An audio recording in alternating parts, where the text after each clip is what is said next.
in Bridgeport, I was able to really cut the budget substantially and reduce taxes every year I was there except the last year. And I did it basically because I could get rid of a lot of people who they had in jobs, people who were stuffed into jobs. You know, we had Bridgeport is Bridgeport. It's got 7 bridges. We had 7 round-the-clock bridge watchers. 3 of the bridges didn't move. I mean, they were, 4 of them went up, had thing, but the others never moved. And so we got rid of a lot of people. We cut back. I went from the garbage, where we had 3 men on a garbage truck. We put 2 men, reduced costs substantially there. You can reduce government anytime, by 3 to 5% just by going in and cleaning out. We were also getting a lot of the Nixon programs. Remember, Nixon did general revenue sharing. He did CDBG, which is still going, Community Development Block Grant.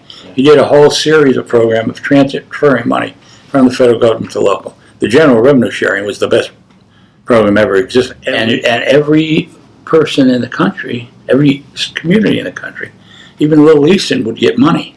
And you just got a lump sum into your treasury from the Treasury Department. There's nothing attached. It was a simple form. And the government just shared general revenue sharing, and they put money back into the communities. No programs that you had to, write script for and so on. It was just a good program. Government has a good role. I have no objection to the federal government. The problem right now, I think, with the federal government is it's overstepped its bounds so completely, and local government taking local control away. And at that time, as I said, the general revenue sharing one, or any of these, you had direct control because you were running the program. I was running the CETA program. The CETA program came from the Department of Labor, but the people were assigned, so the local people hired. We got so much money to the local government hired people, and they hired them for street cleaning and all of the things we could do. Put people to work. It was a great program, but it was locally tied. Now in '72, I had a big thing with Nixon, with Agnew coming to Bridgeport. He came to Bridgeport and gave a big speech, and I had all of the unions. You remember, all the unions were for him, and we turned out almost about 5,000 or 6,000 people in an outside speech, and then he had an inside dinner that night, fundraising dinner that we raised a lot of money for Nixon and so on. So Agnew was very involved to me, tied to me, because people knew I had the relationship. In fact, I had lunch with Agnew the day that Nixon fired Haldeman and Ehrlichman and Dean. Oh my gosh. C.D. Ward and I and the vice president were having lunch, and he was very clear about his thinking about Haldeman, and he always said that Dean was the real rat. Dean was the real bad guy. Ehrlichman was more of a guy just hanging around. How about Haldeman? What was Haldeman? He was a bad guy. Yeah, he was a bad, at the time, and so. So I had this relationship with him. Well, of course, then in October of '73, or August, I forget what day, he gets indicted and he gets, has to quit. And then in so Watergate is coming down in '73. I'm running for re-election in Bridgeport, but I won substantially. I did win fine. It didn't bother me, but that all caused me to say, wait a minute, do I want to run again in Bridgeport? I didn't. And Jerry Ford had taken over, and you liked Ford? I liked Ford. Yeah. And Weicker had said, if you want to come in, and Abe Ribicoff, two very good people. Connecticut before had we had good relationships between parties. I was going to say, Ribicoff was a Democrat. Yeah, we did a lot. And even when I was in the legislature, we went out together at night. Billy O'Neill later became the governor, and Ella was Secretary of State, and we had a lot of good relationships. Fought like hell, but we did have were not difficult things. And so Weicker said, you want to come to Washington and do something? I said, well, yeah, maybe that'd be fun for a year or so. And so a couple of years, to see what happens in '76. And so I got recruited, so as to speak, by the Ford administration. I came down, met with their people. What happened is I didn't get the administrator's job because Walker went off to become the ambassador to NATO, who was Mike's supporter, and a guy came in who had worked on the campaign for Jack Eckert.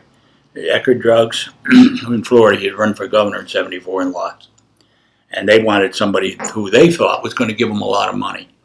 And so they put Eckert in as administrator, me as deputy administrator, and commissioner of public buildings. So I had charge of all the federal buildings in the country. Everything from the White House down, except for the mansion. I didn't handle the mansion. But every Pentagon, every building in the country. It was a great. It was a great job.